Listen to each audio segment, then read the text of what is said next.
Good evening. I'll call the meeting to order at this time. If you will, please rise for the invocation and remain standing for the Pledge of Allegiance. Y'all own Councilman Barber, if he will lead us in the invocation. Let's pray. Lord, thank you for this opportunity we have that we can come. As a town, we can do your business of the town. We pray, Lord, that everything we do will be done in the right way with the right spirit. I pray, Lord, that we provide as many things we can to our town in the way that we should. I thank you, Lord, for the opportunities that we have. I thank you, Lord, for our town. I thank you, Lord, for all the workers that are here, all the things that they do that makes our town a great place. So, Lord, we thank you for that. Help us, Lord, to show our kindness towards other people. And then, Lord, during this meeting, help us be able to do the things that need to be done. For us in the mighty name of Jesus we pray. Amen. Amen. Pledge allegiance to the flag of the United States of America and to the republic for which it stands, one nation, under God, indivisible, with liberty and justice for all.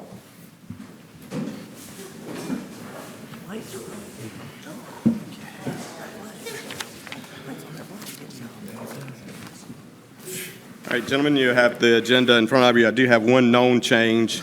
It's add to presentations, consideration and request for approval to adopt resolution number 751, requesting a section of U.S. Interstate I-95 to be named in honor of Carl Lamb. Any other changes to the agenda?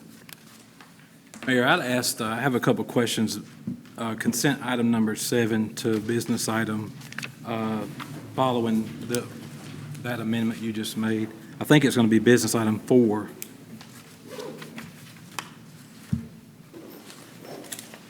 And was that a presentation that you suggested? It's in the presentation. Okay.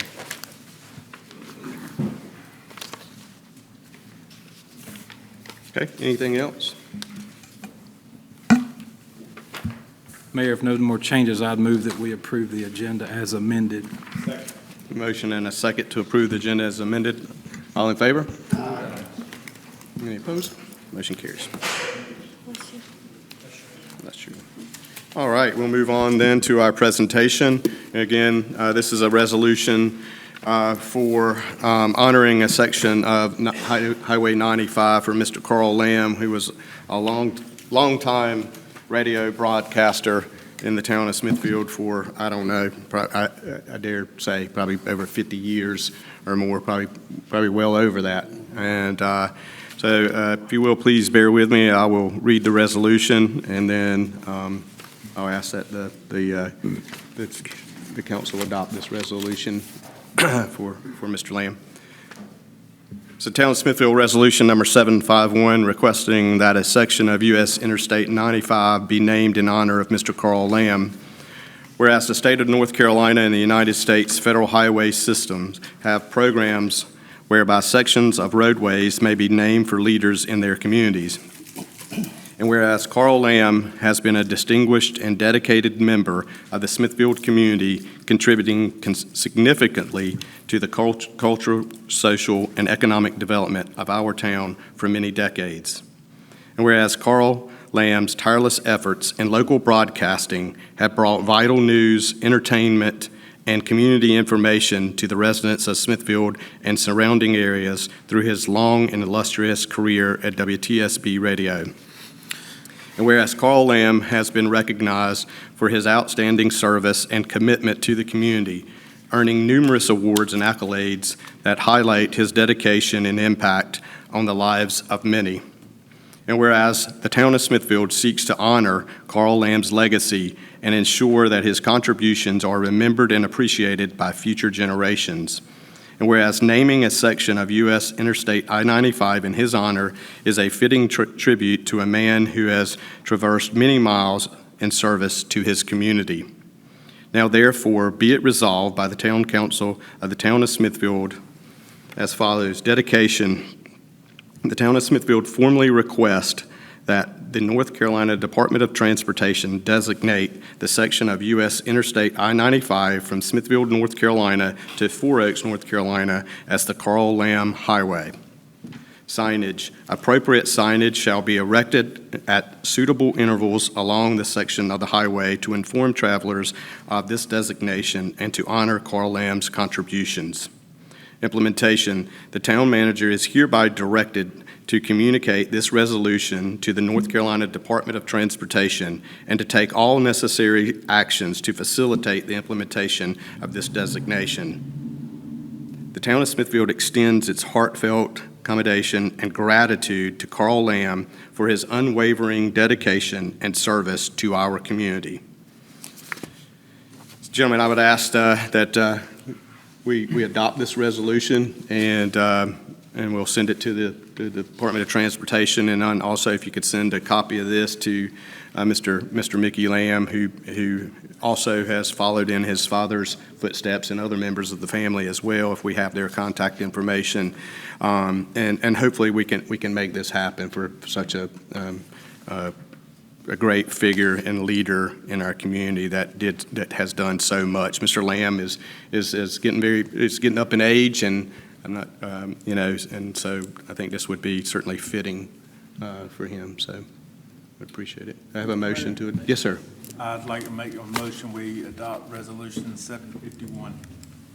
Second. I have a motion and a second to adopt a resolution 751. All in favor? Aye. Any opposed? Okay. Motion carries. Thank you, gentlemen.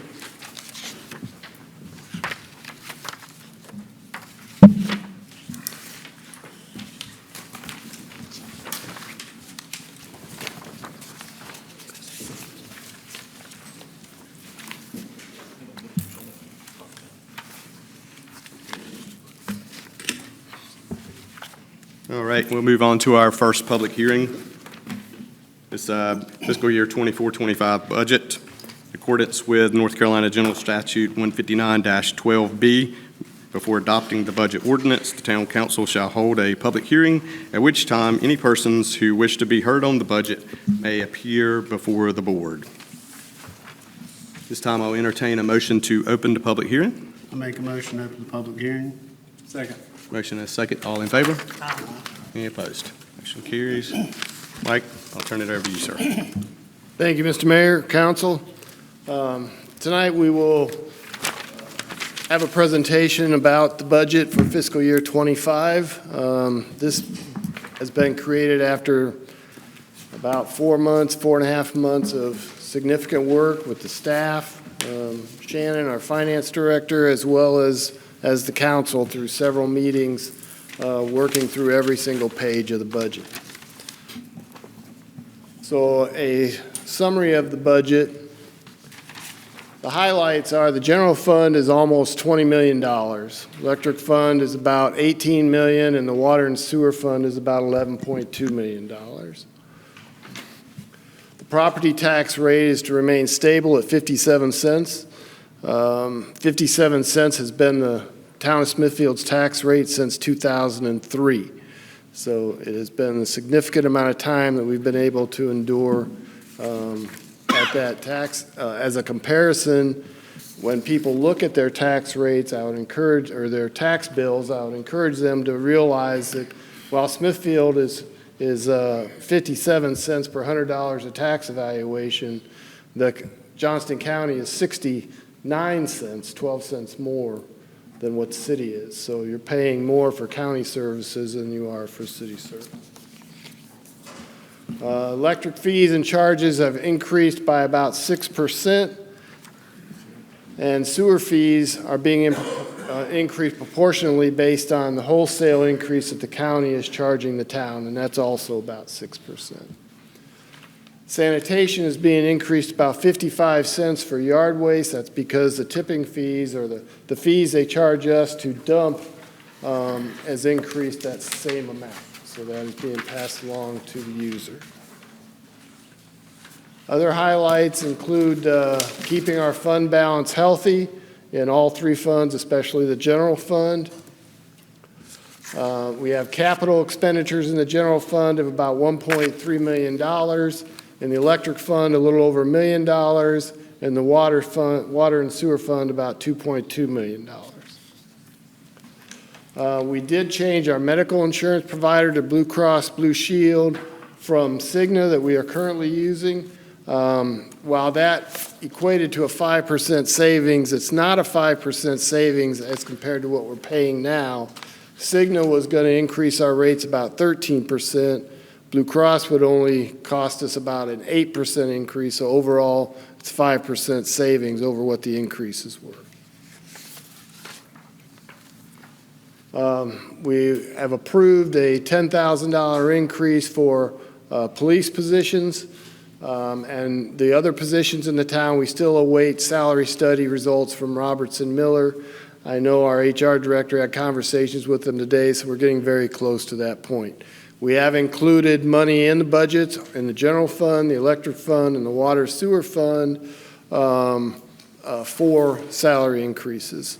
So that is already in the budget. It's just a matter of how much of that money we would need and when you want to implement any changes in salary structure. Other expenditures, specifically in the police department, we have a couple of police cars at $110,000 and a new UTV for the Greenway Patrol at $21,000. In the fire department, we are replacing a fire engine there. We are putting a little money away every year, about $300,000. This year, we're putting $230,000 away because we actually put away $370,000 last year, so current year. So that's about $600,000 that we'll have expecting delivery of that fire engine in 2027, and it's already been ordered.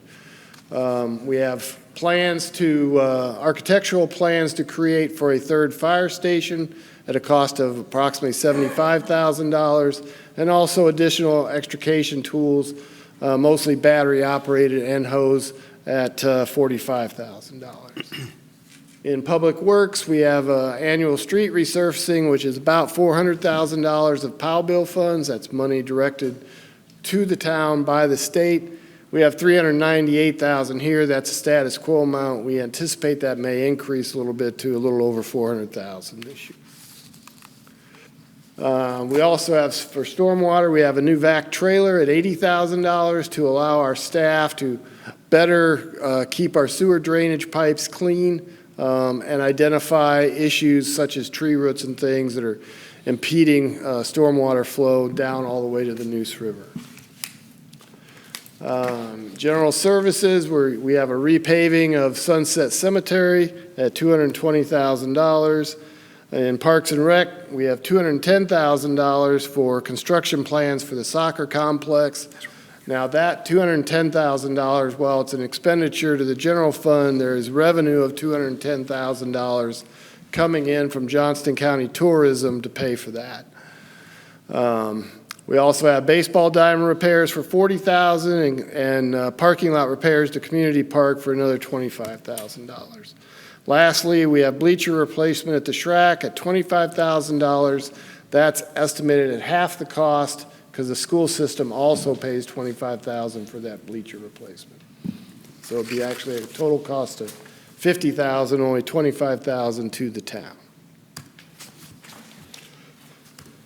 Other major capital expenditures in the enterprise funds, East Smithfield water line improvements is $400,000. That's predominantly to build infrastructure on the far side of I-95. We have another $150,000 in South Smithfield water improvements. We have our what is inflow and infiltration reduction into our wastewater lines at $100,000, a lift station repair for $200,000, additional AMI Next Grid meters for $300,000, water line upgrades at $200,000, and we are putting money back for a new vac truck for wastewater. This is the first year for that, so 1/3 of that cost is $350,000. We'll put away this much the next 2 fiscal years so that we can purchase that truck, take delivery of it in 2027. In the electric department, we have voltage conversion, which is an ongoing process at $500,000. Delivery point 1 improvements is the delivery point over at Hospital Road. These are improvements that are being mandated by Duke Progress Energy at a cost of $300,000. And we have the second half of a bucket truck for electric to take delivery next year at a cost of $200,000. That's a $400,000 purchase. That truck has already been ordered, and this will be the final allocation for that purchase. Personnel and debt increases. The personnel increases, we have added 2 public works general maintenance employees. That is to improve the appearance of our town and keep up with general maintenance around the town. We've added 1 full-time code enforcement officer, and we've eliminated 2 part-time positions in code enforcement to help pay for that, and we added 1 assistant town manager position. We also added a significant amount for part-time summer assistants for grounds maintenance to bring part-time people in throughout the summer season, to try to improve the appearance of our town. We have added no additional debt in any of the funds, general fund, electric fund, or the water and sewer fund. And again, we have $230,000 being put back for the delivery of the new fire engine and another $200,000 for the bucket truck. Major remarks, no change in the tax rate. We remain again at 57 cents, same as since 2003. We're increasing our electric rates by 6%, sewer rates by 6% due to a wholesale increase from the county, yard waste by 55 cents a month due to the tipping fee increase. We have no transfer from the electric funds or the water and sewer funds into the general fund. So each fund is supporting itself. So to break down the increases that you're seeing both in sanitation for the yard waste, the electric and the sewer, it kind of breaks down like this. So District 1, 2, and 3 are all the same. District 4 is a little different. That is the west side. That's because they are on Duke Progress Energy. Therefore, anything we do with electricity won't impact them. So overall, in your utility bills that you get monthly, you're going to see about a 3.5% increase. That's because your water is not going to change at all. Your sewer is going to increase about $1 a month. Your electric is going to increase about $6.41 a month. Trash collected, again, increase in 55 cents. So that's a monthly change in cost of $7.96 a month for the traditional residential user.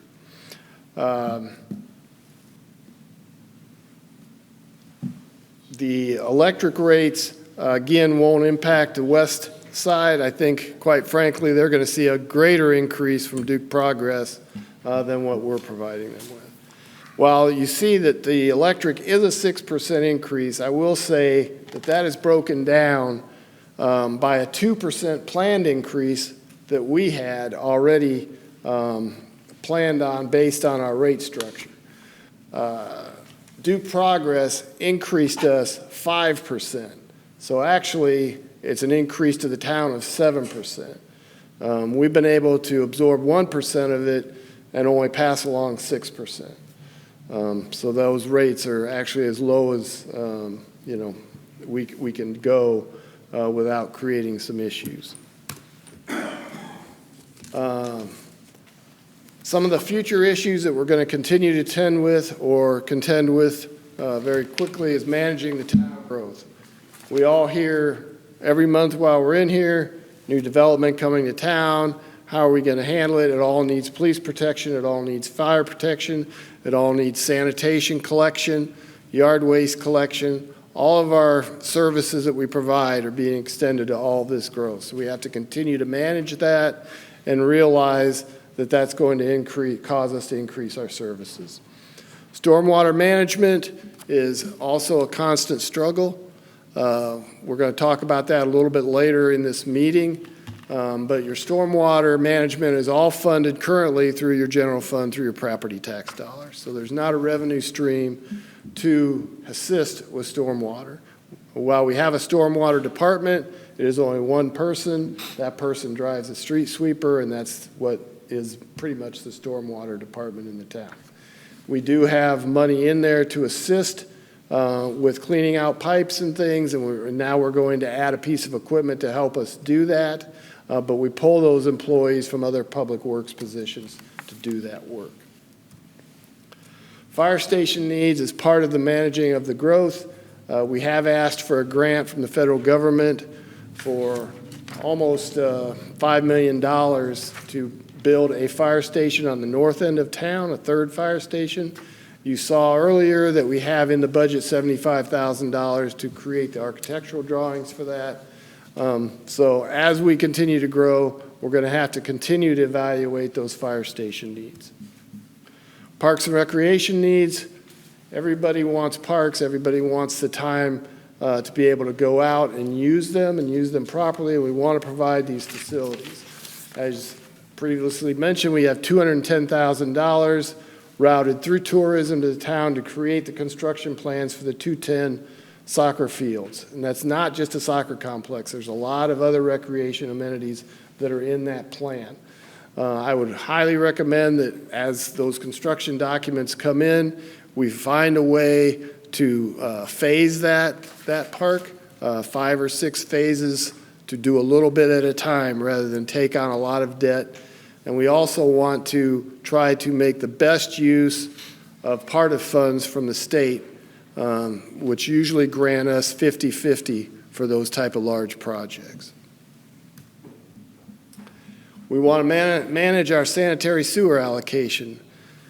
Everyone's aware that we had a lot of difficulty with sanitary sewer from the county. Their sewer plant is due to come online in July, but all of our sewer will not be freed up until 2025.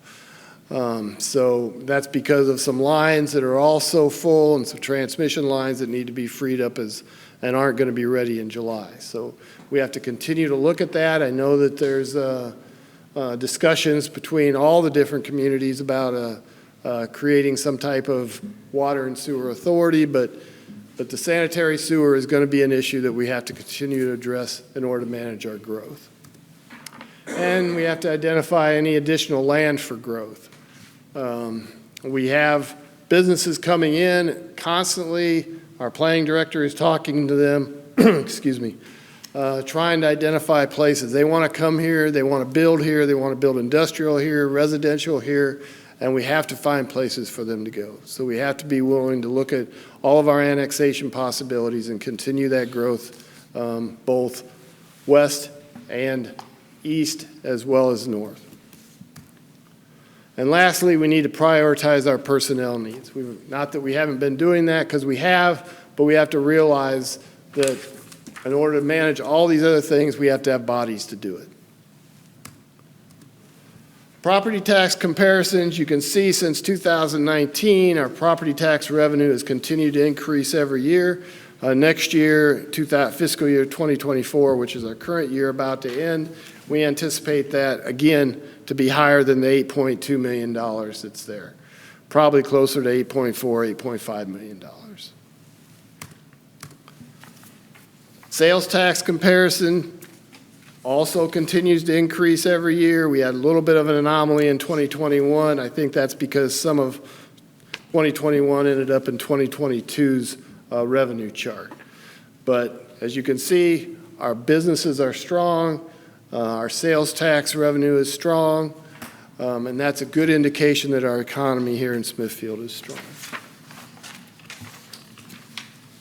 Fund balance comparisons, which is something, basically what we have in our savings accounts, to put it in layman's terms, as a percentage of what our expenses are. You can see the bottom line, the orange line, is the electric fund. It has stayed very flat. It is going to drop down some in the next fiscal year because we're using $1 million of fund balance on capital projects. But it will still stay well above the 25% that's needed. The general fund is the next line, the blue line. Our general fund is very healthy, and we can continue that trend as we go through the next fiscal year. Our water and sewer fund is on the top. You saw it took a big dip last year. It needed to. We knew that was going to happen. That was a planned reduction and a planned use of funds. And the water plant, having that loan come to fruition, is part of that decrease but we're still at well over 100% in our water and sewer fund. Our general fund, this graph kind of shows how everything is split up. You can see that the bulk of your tax dollars are going to fire and police, your public safety. About 47% of this entire budget is dedicated to police and fire. After that, you have about 21% of your budget dedicated to public works, which is your sanitation, your streets, your stormwater, and then you have about 14% being dedicated to parks, which again is your regular parks, your SHRAC, and your Sarah Yard Center. Also, this graph shows your debt service is about 2%. That debt is extremely low for a community our size. So again, very healthy numbers. This breaks down what I just told you. Public safety at 47%, public works at 21%, parks and rec at 14% of the budget, debt's about 2%, contingency at 1%, and non-departmental at 7%, and all other things combined is about 8%. Water and sewer fund breaks down like this. About 30% of your water and sewer fees go towards the water plant and the production of water. 58% goes to your water and sewer, and your water there is the transportation of your water tanks, all of those type of things. 9% is debt service. The largest percentage of that is the loan for the increased size of our water plant. Now, in fiscal year 27, about $200,000 of debt is going to fall off, and I mean, when I say $200,000, I mean annual payments of $200,000 is going to fall off, so that's going to be a whole lot healthier at that time. And your contingency is about 4% of the water and sewer fund. Your electric fund looks about the same year in and year out. It only has the electric fund. There's nothing else there. You have about 2% in contingency. You have one loan in the electric fund that takes about 2% of your revenue, and that should be paid off in 2027, I believe. Here is all the debt that the town of Smithfield currently has. The first several lines are all your general fund debt. You'll notice the third line down is the hook leaf truck. That's about a $42,000 annual payment, and that's going to be paid off next year. So that'll be the final payment there. Everything else is fire engines, the police department expansion, and a truck for public works. Your water and sewer fund, again, you have your water plant expansion, which is your big one. Then you have your other two loans that I mentioned. There was an ionized sand removal loan and multiple other projects that were created back in 2016. Both of those being paid off in 2026, one in fiscal year 26, one in fiscal year 27. And then your electric substation loan, that's the loan that we had to take out to build the substation down on Brogdon Road. That will be paid off in 2027 as well. We have one change to the proposed budget that was provided to you a couple weeks ago. Our town's work compensation insurance, we had not received the final numbers for that, so that was an estimate.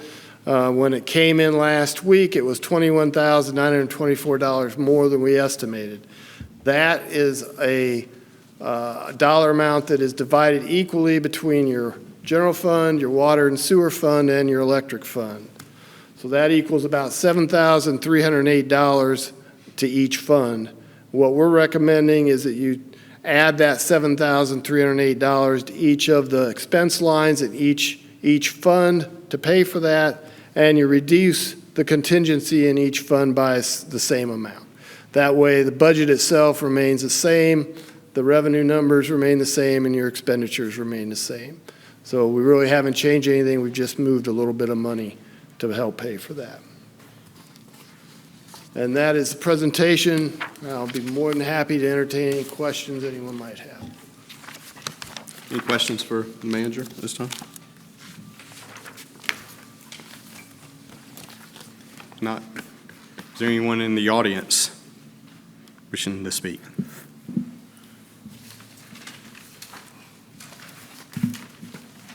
If there are no further questions, I'll entertain a motion to close the public hearing. So moved, Mr. Mayor. A motion, to have a second? Second. Motion and a second. All in favor? Aye. Any opposed? Okay. All right. You need an actual vote on the budget, or? You need an actual vote on the budget, or? Yeah, you have to approve the budget ordinance Okay. All right, cool. as amended. All right, cool. Mayor, just in reference to Mr. Scott's presentation, I just want to say thank you for the time that he and his staff has put into this. It's been quite a process, and thank you to this council for the due diligence to reach this. There was a couple things that I felt like we got overlooked from that we have discussed, and I don't know how you would proceed, but I would like to put those on the table real quick. It's real simple.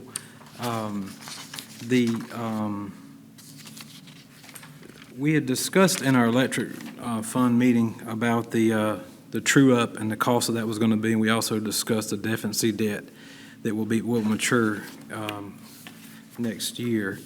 And we had discussed making a modification to that, and I know Mr. Creedle and the manager looked at that, and I just wanted him to give the council an update on how that would affect the fund. I will want to remind the council, too, that this would be in the fee schedule specifically, but it does affect the budget. But my request is that we didn't increase the residential, the total 6%, and just brought that to 3% because they're only 20% of our load. But I know he has some more data on that, and I'll be curious if he'd have to speak on that. Yeah, if you're going to decrease the residential rate by 3% so that the increase is only 3%, that slide, find it here.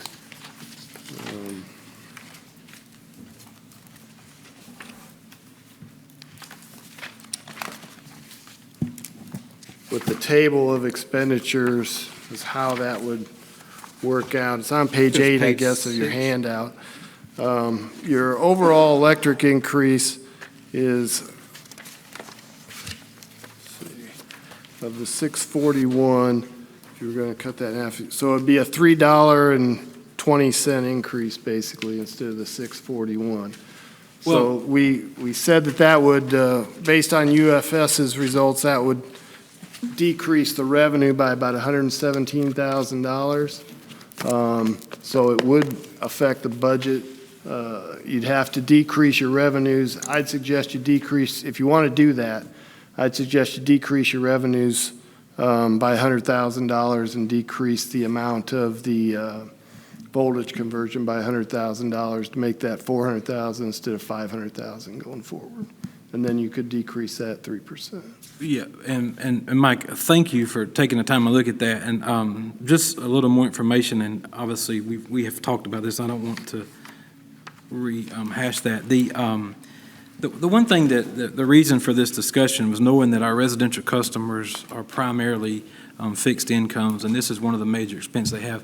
And I do agree that on 1,000 kilowatts, we'd see about a $6 to $3, but some of these people have poor insulation in their residence and stuff like that, so they're using a whole lot more, so therefore it would be a significant more. But $20 or $30, whatever it runs up to, I would ask the council to consider this reduction, or actually only increasing it 3% on the residential customer. And I know the manager has the numbers for his book, but that was one thing.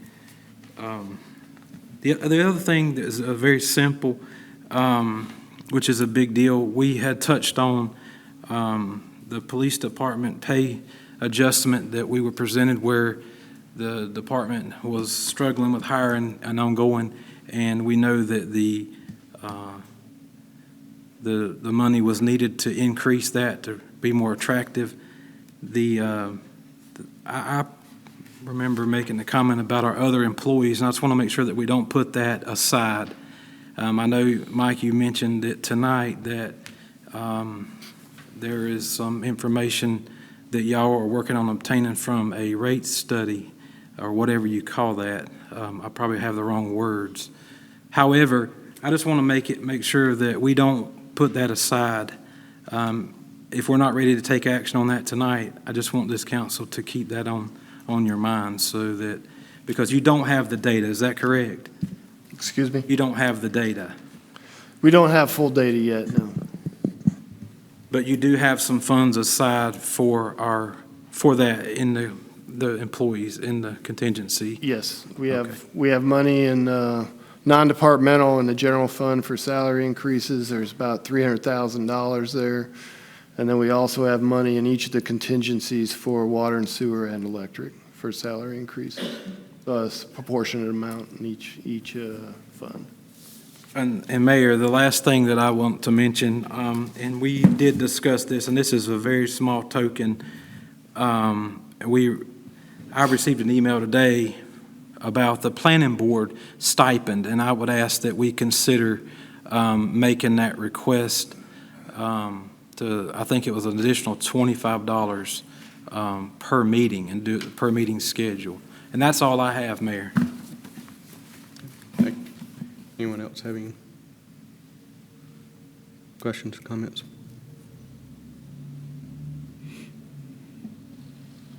Mayor, if there's no other discussion, I wanted to see if they would put Recovery Live back on as far as the funding for that was pulled, I guess. They could put that back in the budget. what? Yes. Any other?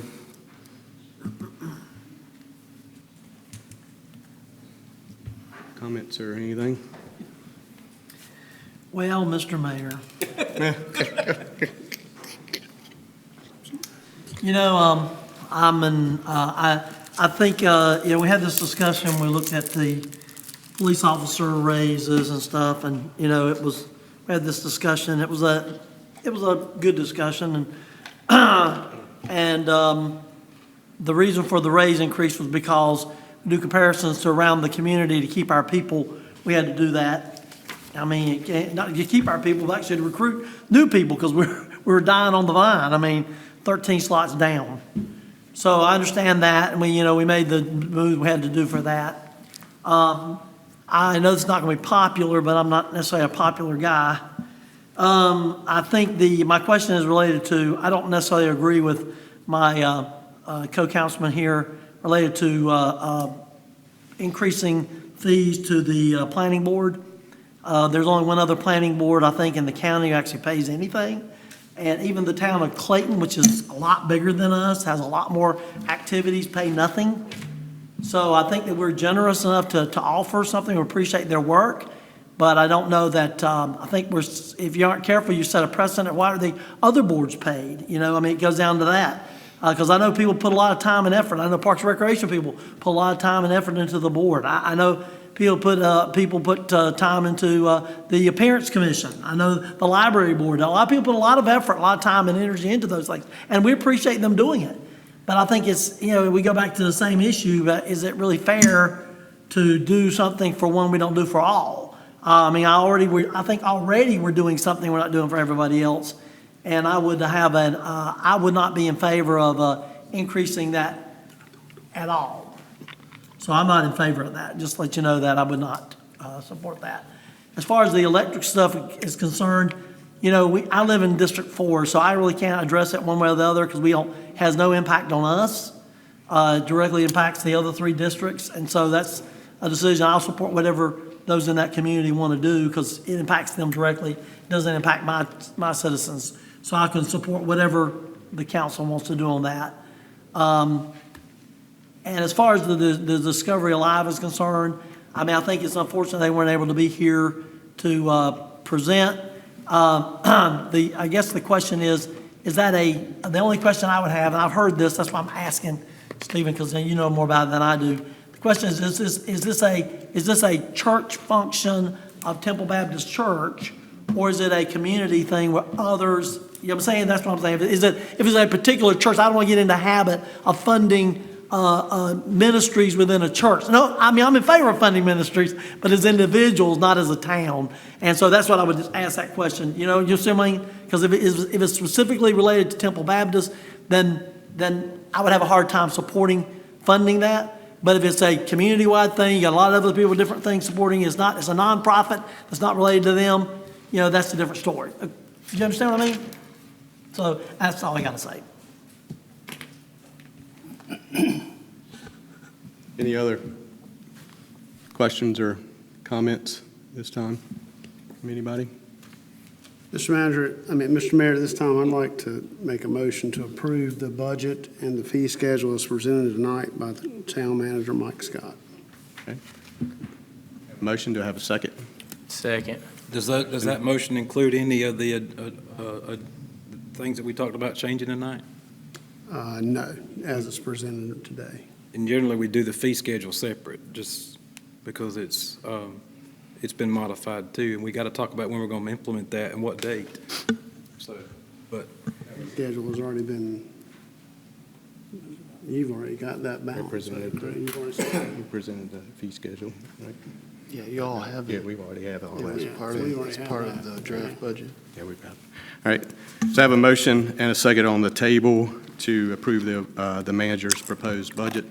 All in favor? can Aye. Shannon, can she tell us who was the second? I didn't hear. I did. Okay. Yeah, right, yeah, right. Councilman Stevens. All in favor? Any opposed? No. Okay, motion carries. Thank you. Thank you, Mr. Manager and staff. Thank you very much for all the hard work and everything that went into the budget. I know staff and council, we put a whole lot of hours in, a whole lot of meetings into this budget. So I think it's a really good budget. It provides needs for the town. We always have more needs and we have money, but I think it's overall it's a good budget. And so appreciate the council's hard work and the input that was given on the budget. It was, like I said, a good team effort, so outstanding. So thank you. All right. Well, we will move on to citizens' comments. Anyone wishing to speak during citizens' comments, please come forward, and I will ask you to please hold your comments to 3 minutes or less. If you will, please state your name and address for the record, and Madam Clerk, I'll ask you to keep time for me, please. Yes, sir. Thank you. Hi, my name is Anna Walls. I reside at 217 South 2nd Street in Smithfield. I've been there since September 2022. I love our town. I'm thrilled with our town. I have a couple of issues that I wanted to discuss tonight. I live on the corner of Church and South 2nd, and that corner has seen so many accidents in just the under 2 years that I've lived here, and it's becoming a really big problem. People are learning to beep before they cross the street because they're trying to avoid a collision. I've personally seen 8 accidents since September 2022.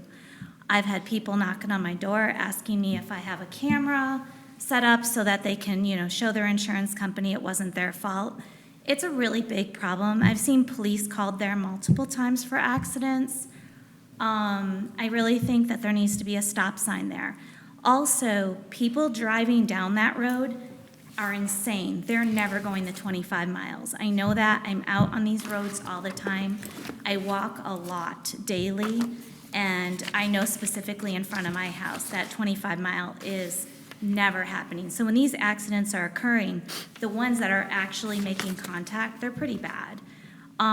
There's a lot that are avoided, but barely. And there was another thing I wanted to address as well. I know this is going to sound crazy. I'm not sure that the lights, either people are going through red lights constantly, or there's a light issue. Maybe the yellow light is not going as long as it should. But on the corner of Market Street and South 2nd, as well as Market Street and 3rd, I see daily people blow through those, it'll be green, but you have to wait for cars to go by before you can actually go. So I don't know if there's an issue with the lights themselves or if we are just having citizens that just don't care. I don't know which it is. And that was it. Okay. Okay. Thank you so much. welcome. Appreciate it. Anyone else wishing to speak? Please come forward.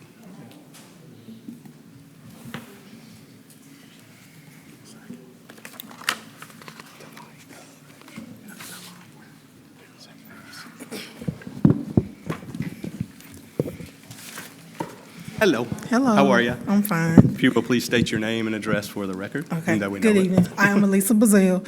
I live at 510 South Vermont Street, but I am here representing my mother that lives on Martin Luther King, and I am here to address Martin Luther King again. The traffic, the speeding on that road is again out of control. The last time I came, I said before that the speeding is just ridiculous.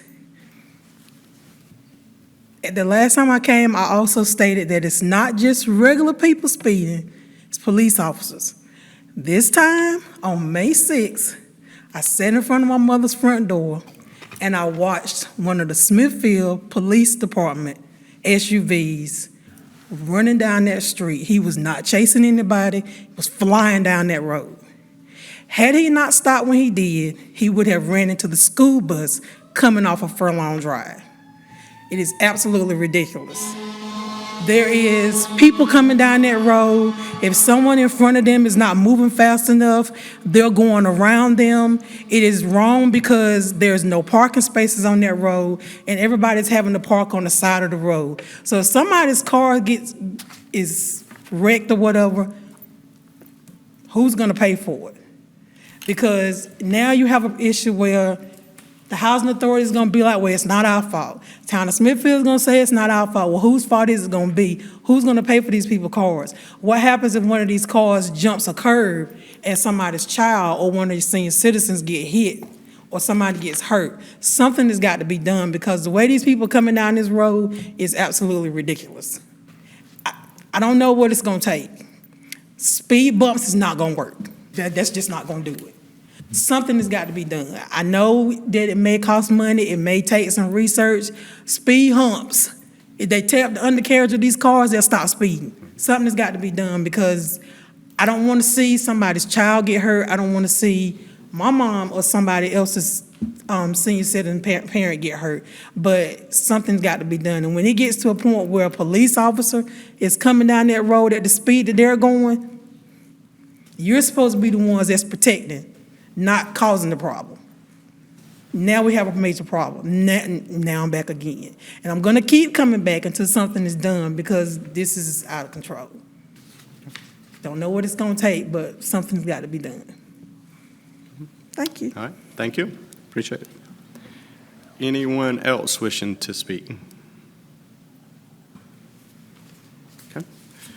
Not seeing any, but just overall comment that speeding is an issue all over town, and it's probably your issue downtown, right? It's probably not a light issue. In fact, the lights are the issue because they stay green for so long, right? And we're working on that. Is one thing we've been working on DOT as well. The light sequence is a DOT issue, but speeding is an issue throughout the entire town. So I feel confident. Chief heard you back there, and the assistant chief and the manager, so I'm sure we'll be looking at that as well. So, all right, thank you all. We'll move on now to the consent agenda. Do I have a motion to approve the consent agenda as amended?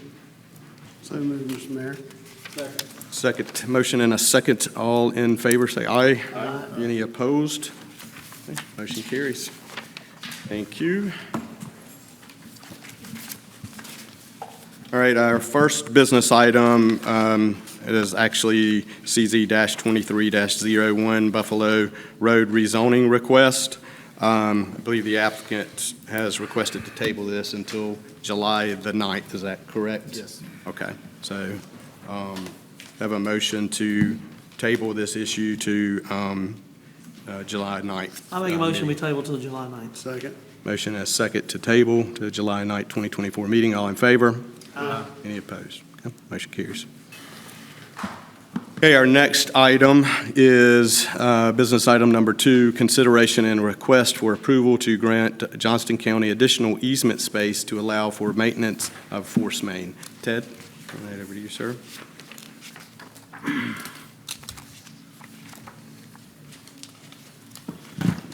Pretty big easement.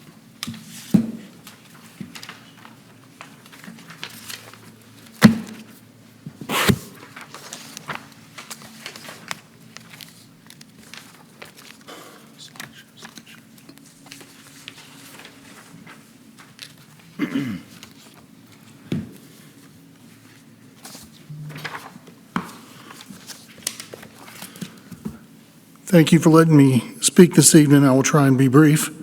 The purpose of this presentation is to ask the council to approve a grant of additional easement to the Johnston County Public Utilities for the sanitary sewer force main that crosses the Smithfield Water Plant property. As you may recall, in 2020, during the water plant improvement project, we granted the county a new easement for the force main that comes from their sewer pump station that is behind the water plant. This easement took a new route across the low-lying wooded area in the rear of the water plant property, and it had a few turns in it to avoid the wetlands. As it's a county easement, they're responsible for maintenance as far as keeping the tree limbs out and the grass cut and all that kind of good stuff. So this was a depiction of the route that was granted. Please note the avoidance of the wetlands in the center, which created a little V in the line. And then, of course, this is the survey map of what was actually was granted in 2020. Please also note that the temporary construction easement that was part of this, one consequence of that V is the turn in the force main at 90 degrees was a great place to put an access cap in that line, which would then cross Buffalo Creek, so you wouldn't have to actually disturb the creek. So it is at that 90-degree turn where the force main was built that they're requesting additional easement. This is the proposed new easement showing the additional 1,400 square feet roughly. This additional area is to be used for access and maintenance of the force main line. In short, the county is requesting additional easement for their access and maintain the force main that exists already. This area does not affect operations at the water plant. It's back in the wooded area. It helps avoid wetland disturbance. Staff supports the request and asks council to approve the additional easement. That's all I have. It's pretty simple and cut and dry. But I'll go back to this so you can see what they're actually asking for. Any questions for Ted or staff on this?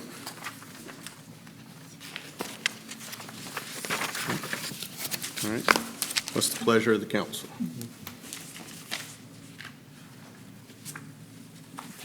I move we approve the easement request. Second. Motion and a second to approve the easement.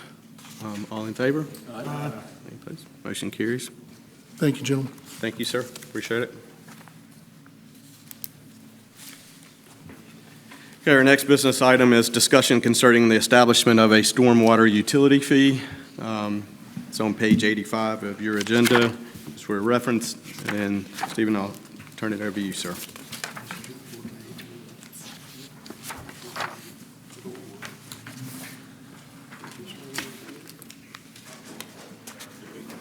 While Stephen's getting ready, I want to reiterate that this is on your agenda because it was discussed during the budget process in multiple ways about flooding as well as stormwater quality. However, this is a discussion item. We're not, as staff, asking for any action tonight on this item. Thank you, sir. Thank you, Mr. Mayor and Council. It was just an overview of kind of where we are today. This has been years in the making and trying to figure out what to do with stormwater and how to fund it. In July 2019, the Stormwater Management Action Plan was presented to the Town Council. Final report included findings and recommendations, including the formation of a Stormwater Advisory Committee, which we called the SWAC.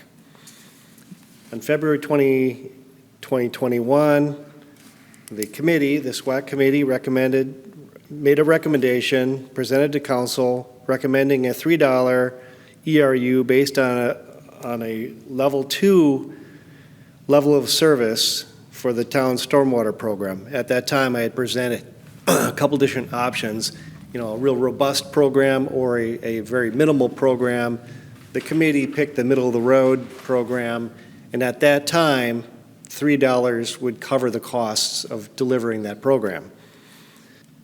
In August 2022, the council adopted Resolution 709 to develop and implement a new stormwater utility with a stormwater enterprise fund with the acceptance of the NCDEQ Stormwater Infrastructure Investment Lassie grant funding. So we got some grant funding for stormwater projects at that time, and this resolution was part of the acceptance of those funds.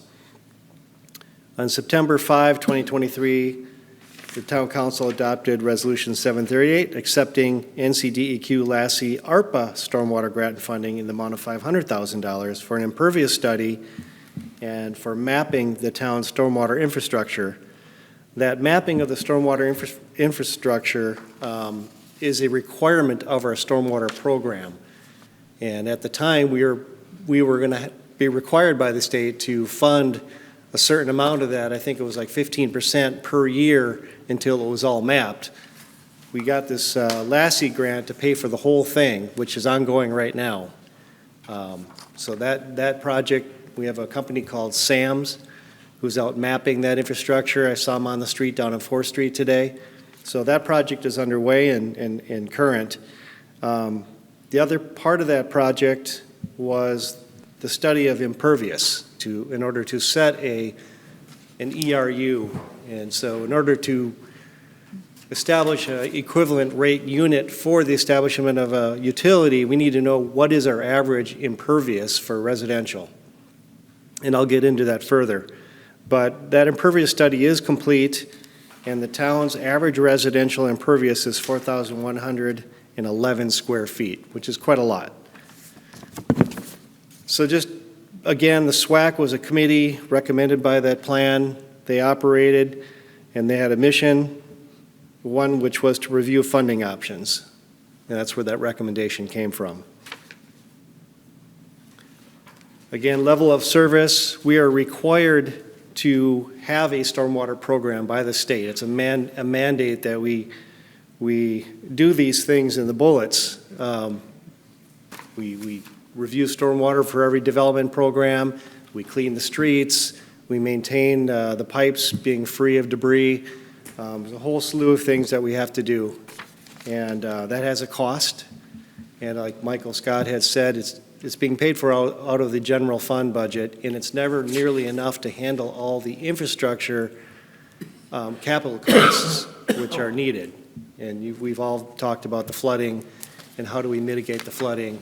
That all costs money, and we don't really have a source of funding. So that is the kind of the nature of the issue. So back at the time, there were 3 levels of service. At the time, level 2 was roughly a $630,000 program, which that $3 fee at that time would be enough to cover based on some assumptions. We didn't know how much impervious we had in town, but that was just based on what we knew at the time. The higher level at that time was about $1 million level of service. And of course, those were in 2021 dollars, so things have gone up quite a bit since then. So just again, what is an ERU, or equivalent residential unit? It's a common billing unit for stormwater utility fees. It's a measure of the average amount of impervious area for a single-family residential property located in the town. Parcels would be billed on the basis of how much impervious area is on the parcel, regardless of the total area of the parcel.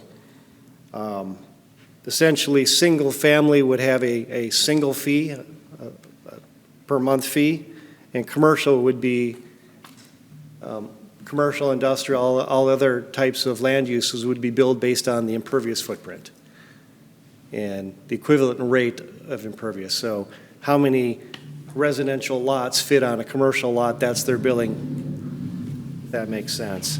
The images here are kind of updated. NCDEQ keeps kind of a running total or maps database of fees being charged by other municipalities around the state. You can see the ERU fees being charged. Durham is charging almost $18. Raleigh is almost $13, and it goes down. Irwin is at $2.50, and then Raleigh was the comparison in bright gold, and you can just see the range of fees. And of course, those fees are based on what type of program they have and what issues they have and what are they trying to fund. So every town has a program.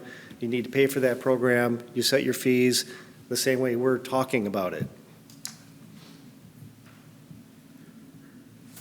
So in discussion with Michael Scott, we said, let's just say, our $630,000 program in 2021 is probably closer to $1 million today.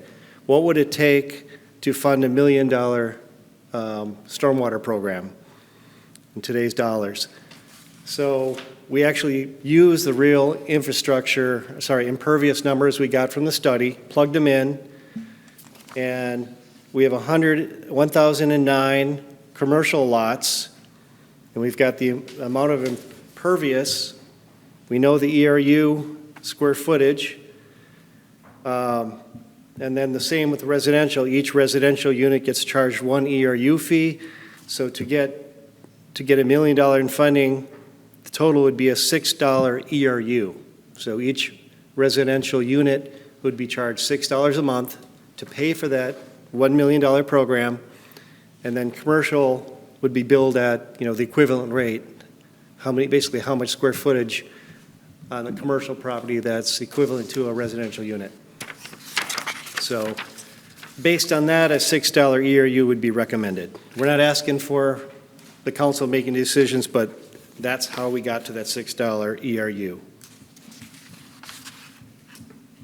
And I had presented a very similar study or a presentation 2 or 3 years ago and just gave some what-ifs, examples of other properties in town. I've updated that table with existing commercial properties in town that we're all familiar with and plugged in the $6 ERU, and they're known impervious.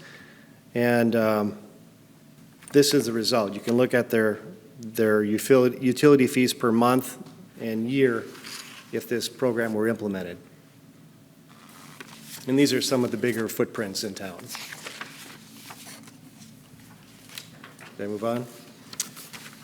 So stormwater fees are typically collected by adding them to utility bills or property taxes. A local act may be needed to allow the town to collect stormwater fees as a property tax.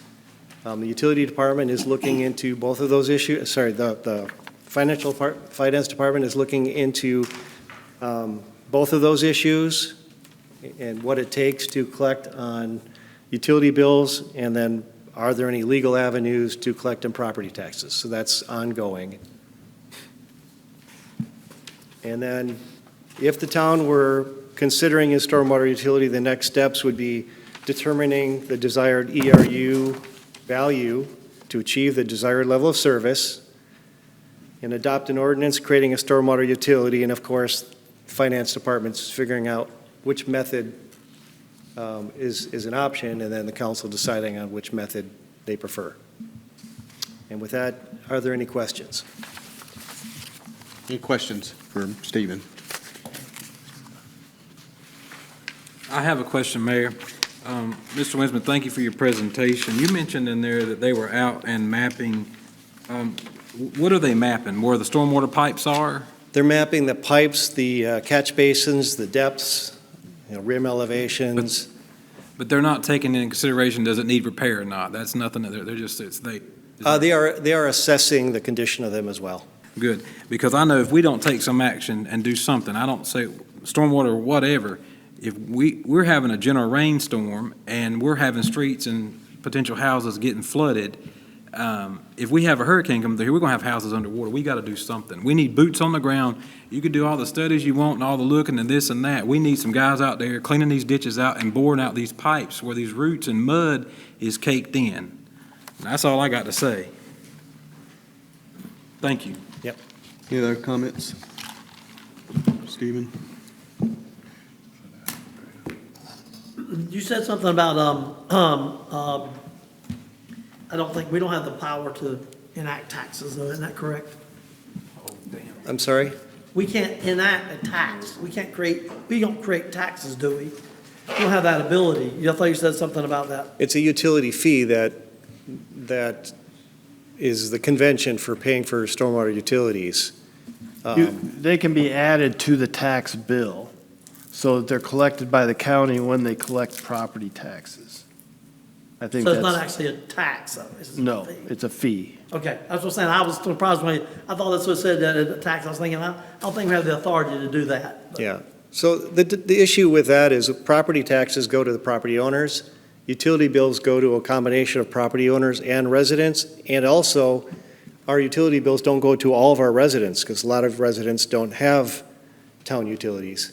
So utility bill funding is a little bit more difficult. On one hand, property tax presents its own issues with legality and working with the county on that. But that's something we're all studying. So let me ask this question. So if we, will we know, when they get through doing all this measurement, will we know the total cost to bring the system up to where it's supposed to be? The total, what has to be done to bring it up so that it's working properly? Because obviously, to Councilman Scott's purpose, obviously it's not working. I mean, obviously it don't take much of a rain to see that's not working. So the question is, when they're done with this study, is it going to tell us that? And then the question would be is there not an opportunity, and I'm not saying I'm in favor, I'm just asking opportunities, is there a potential that we could do a one-time where we do borrow debt to repair the system, and we just pay for it over a period of years, and we just absorb it that way? I mean, is that not also a possibility? Well, but I guess my first question first. The question is, when we're done with the study or whatever, will we have what it takes to bring our system up so that it functions properly? Because it's not functioning properly today. So currently, there is a capital improvement program that we have with known stormwater, needs, projects. We're getting the 2nd and 4th Street Bridge stormwater issues addressed through some state grant funding, so that's one big project that we can hopefully take off the list. And this mapping project that's going on, that's required by the state, will also probably create new costs for the repairs that would be added to that capital project list. Whether that is a high priority compared to the other items, we'd have to prioritize all the projects, stormwater projects on that list essentially, and figure out what are the highest priority, because we have all kinds of different flooding issues all over town and affect different parts of town and different people. In terms of the funding of it, the stormwater utility is a long-range plan to create capital to address those issues. In the short term, I'd turn it over to Mike, what's feasible in terms of loans for a quick. I understand that. Yeah. The only thing that I would say that it sounds, the only issue I have is, we have people come in here on a regular basis. Last month where the people's church is flooding. It sounds like we didn't know that the church was going to flood. Because if we had known something about it, surely we would have done something about it before the church flooded. So clearly we don't know where all the issues are. Because if we did, we could head them off at the pass. So that's what I'm saying, is this study going to find those problem areas that we don't know exist until it's too late? Because, of course, the problem is in that situation, it's been happening for a while. So, it's not funny. It's funny that we haven't found it or are addressing the issue. So I'm saying I don't think we can I guess my question is, there's a slow burn way of fixing it along the way. While everybody's getting flooded. Right. Or everybody else is getting flooded, but we're fixing a little along the way, or do we just suck it up, see what it costs, and find a way to fund it so we can fix it? It's kind of like we talk about the road system too, isn't it? I mean, we can never pave all our roads. What are we doing? You know, we have sidewalks, what are we doing? I mean, you know, we keep, you know, I know it would be great if we, but 20 years down the road, you know, I guess we'll fix it. But so my question goes back to the original thing. Will the study, when it's done, tell us all the things we need to do to bring the system up to where it needs to be today? Not that we're going to fix it today because we got so much money, I understand, but is it going to tell us those things instead of waiting for our citizens to come in here on citizen comments and showing us pictures again of their properties flooded? Right. I mean, seems that's the way we've been working. So And this study is going to give us data. We're going to know more about what we have for a system, you know, depths and what's clogged, what's broken.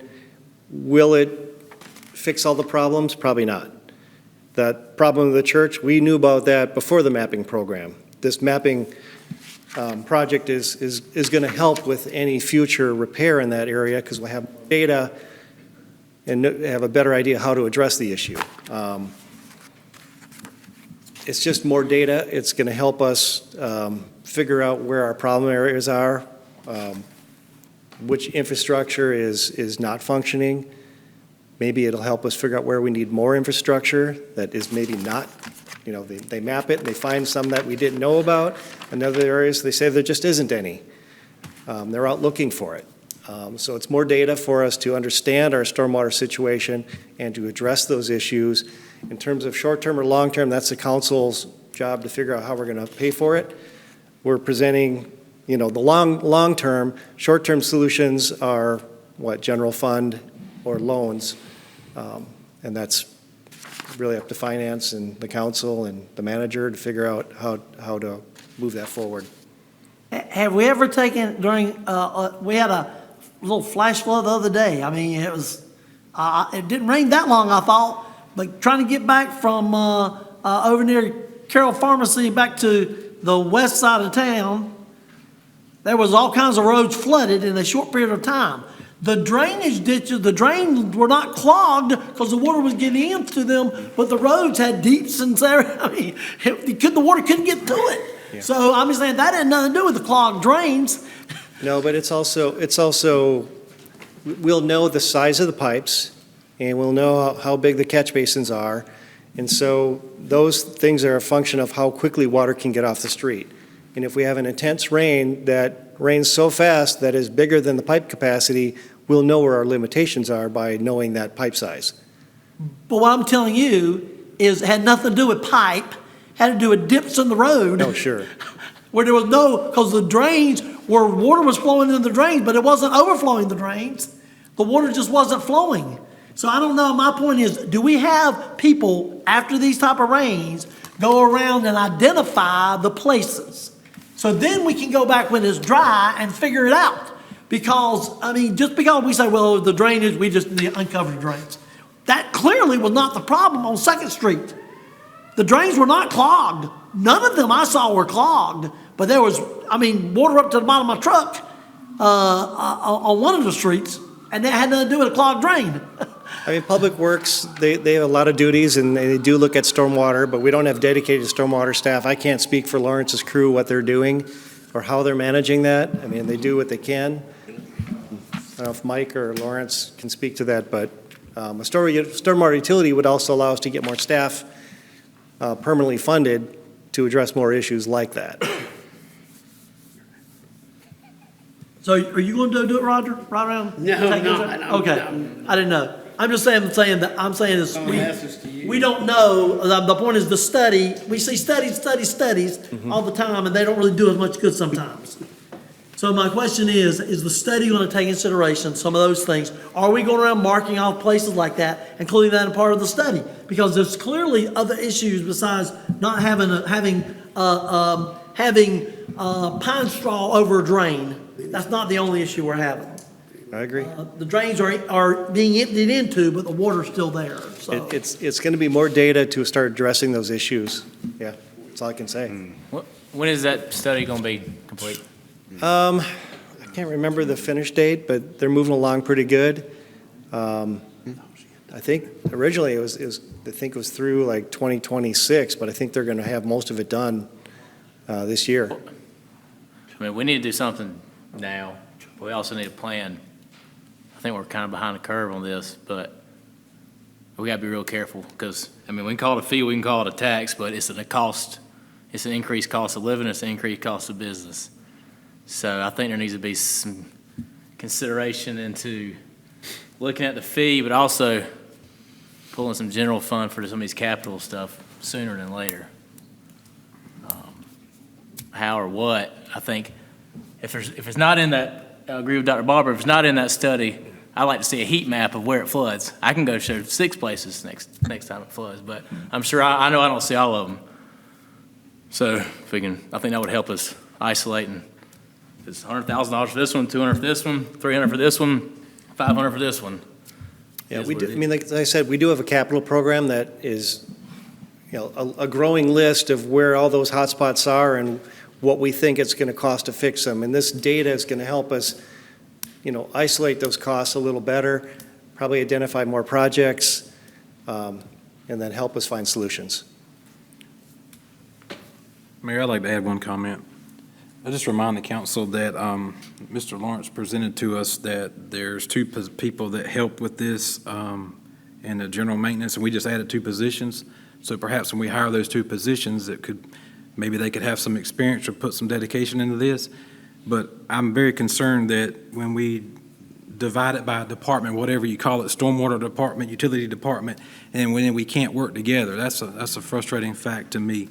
But I just hope that we can get something done, and it equals surveying the problems and be present when the water's flowing and the rain's coming. We've had this council and citizens send us pictures, and I know that the fire department's been out there, the police department's been out there blocking roads and detouring, but we've got to get these pipes unstopped or replaced, and I think it's a combination of both. That's all I'm going to say. Okay. Any other questions or comments at this time, the staff? Yeah, I mean, it's a huge issue, and as we continue to grow, and we've got a lot more coming, right? A lot more impervious surfaces, which means water is going to be moving a lot faster, right? Smaller pipes, faster running water, you're going to have issues, right? So you're going to start to see issues where we have not seen issues before. And so I 100% agree that we need to continue to identify issues and so forth. So, all right, if there are no other questions, I don't think there's any action requested this evening on this. So thank you, Stephen. Yep. We probably need to have a separate meeting to really focus in on this and put the attention on it. On a separate meeting is what I'd recommend at some point. So, all right, thank you. Nice job in presentations. Okay, we'll move on now to business item number 4. That was the one that we removed from the consent agenda. Number 7, which was the loan maintenance. Yeah, consideration and request for approval to award a bid in the amount $50,400 to JDR Loan Care for ground maintenance services, and that's on page 41 of your agenda. Lawrence, do you want to present? And then I think Councilman Scott, you're the one who requested, so I don't know if you have any specific questions at this time that you wanted to address with him, or you just wanted to go through. Mayor, thank you for the floor. I do, Lawrence, thank you for before us tonight. And I try to read everything, reviewing this packet. I noticed a couple things that I wanted to ask you. Sure. The contract that we're talking about was on our prior agenda, however, which got changed a little bit, I understand. So, but my question is, the contract that staff's recommending to be awarded, They are 86 miles away from town, and I just wondered if you've had time to check their references and I have, and they have actually moved in this way, so they are closer. They're not in Greenville anymore, although their previous businesses were in Greensville, but they are close here. They did move here recently. And I just call the council's attention that the numbers that we're talking about here on page 43, our current contractor's been doing it for over a decade, and we're talking about a difference of $152 a month. And I just wondered if that's what we really wanted to do, was enter into, if you go to the comprehensive of the work, I'll call your attention to page 53 and 52. This is quite lengthy. I feel like that sometimes a low bid is not the best bid, and we don't know. I mean, we can give the guy opportunity, but have you seen his work? I mean, are we sure that we're going to be able to meet these objectives? I have not seen his work, but I have called Greenville. He did do the Greenville right-of-ways for the town of Greenville. Also, he does the housing authority, and I reached out to all staff there and also the National Guards. They said his work was impeccable. They said if he had any problems that he would fix it almost immediately and come back and take care of every situation. And that was on every reference that I had. They said they were stellar. They did a great job. Thank you, Lawrence. All right, any other questions for Lawrence or anything? Mayor, I move that we award the contract for the Lane contractor, who's our local contractor. I'm sorry, what was the motion again, Travis? I move that we award the contract to Lane Contracting, which is our lower contractor who's local, and he's been doing it over a decade.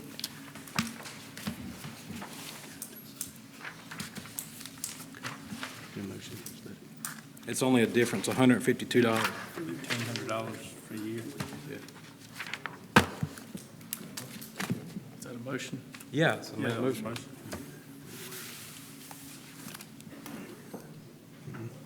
Second.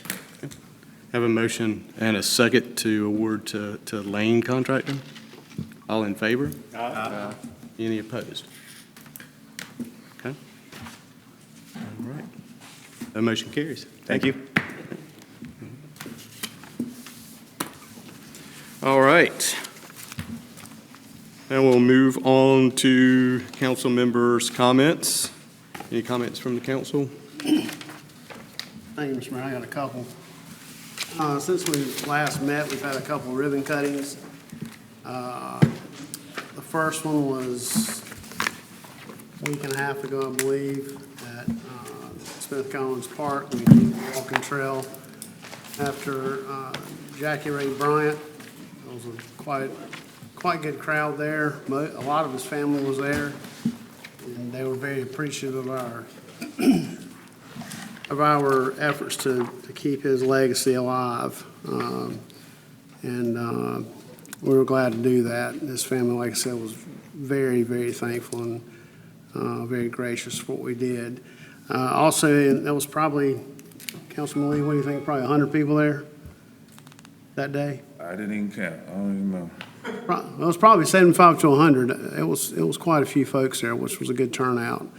This past Saturday, the mayor and I attended the grand opening for the pickleball court.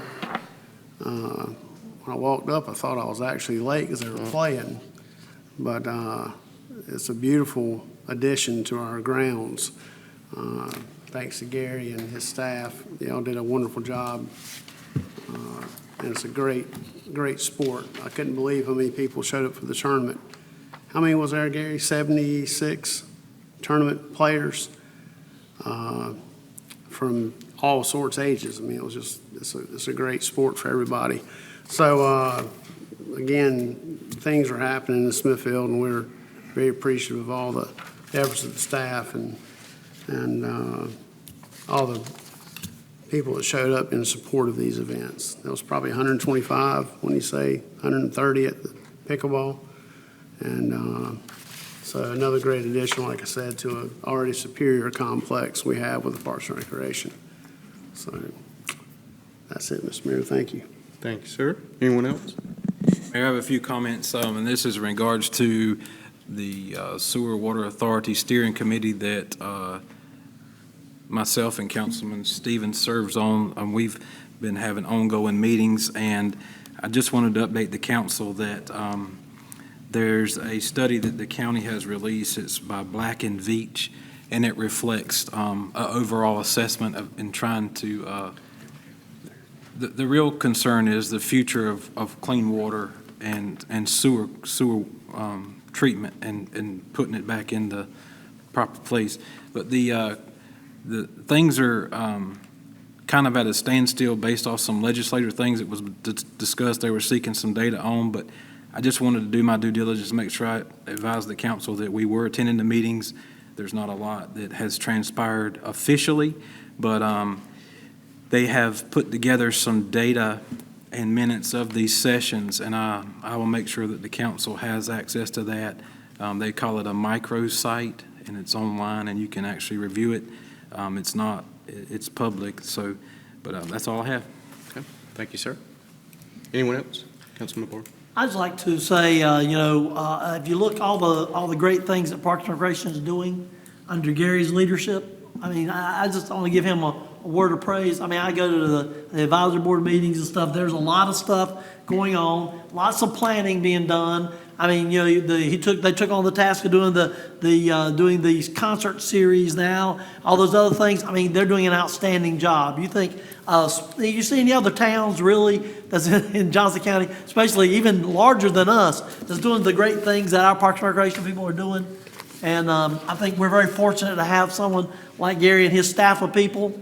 And just want to say, and plug everybody, I appreciate you, and I think that we are very fortunate to have a Parks and Recreation department and all the facilities that we do have, even though we need more as we grow, but, under your leadership has done an outstanding job, sir. Okay, thank you, sir. Anyone else? All right, thank you, gentlemen. Yeah, and I agree. I attended the ribbon cutting for the pickleball courts, the new pickleball courts. And if you're a pickleball fan or if you're not a pickleball fan, it seems like everybody else in the world is. So you better get with it. It was a good event Saturday. I think as Mayor Pro Tem said, there was about 75 people playing in that tournament. And I met, one person from New Jersey who came and one person from Florida who came. And I think there were, I'm sure, many more, but from not only Smithfield, Johnston County, but from all over the state and all over the country that came to Smithfield last Saturday, right? So we do have some good facilities. And as I mentioned, that's I will put our Parks and Recreation Department, Councilman Barber, up against any in the state of North Carolina. For the amenities that we offer, and as the manager mentioned, we have not raised our taxes since I've been on the board, so 57 cents. So that's to be able to continue to offer the level of service that we do, that we have. That's not to say that we don't have a lot to do and a lot of improvements to make, right? And we learn something new every single day, but I can tell you that the council is striving to do the right things for this town, and with that, I do appreciate it. And again, gentlemen, I appreciate all the hard work and dedication that went into this budget. I know it was not easy. There was a lot that went into it, lots and lots of meetings, but but I think we do have a good one. And again, to the staff, to Mike, and to the entire staff, I do want to say thank you for that. Speaking of Parks and Rec, we do have the concert, I think, Friday night. I think, knock on wood, it's supposed to be excellent weather right now with the Switch Band, I believe. So I invite all our citizens to come out to the new amphitheater and enjoy an evening out there this Friday night. And just wanted to also personally thank the fire department for the outreach that you guys recently did for installing, going around the town and installing smoke detectors. Fantastic job on doing that, and I'm sure the citizens really appreciated that as well. So hats off to your staff, Chief. And let's see. And Chiefs, you heard it loud and clear tonight about speeding. I think we have enough officers, right, that we can be out monitoring our speeding rate and so forth. I know you can't be everywhere. You can't be at South Second Street and Church Street all the time, right?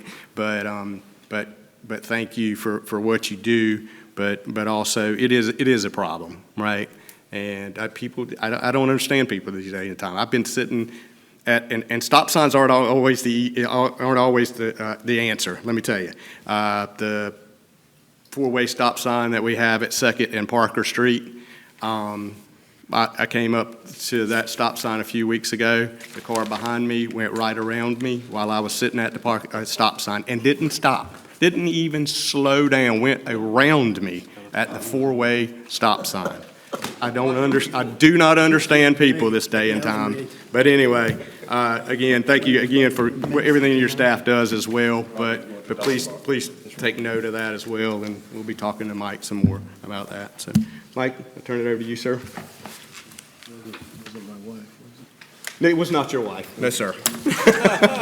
Didn't recognize the vehicle. It was not a caddy. I want to draw the town's attention to tomorrow between 10 in the morning and 4 in the afternoon. Wiley Nichols' office will be in this room.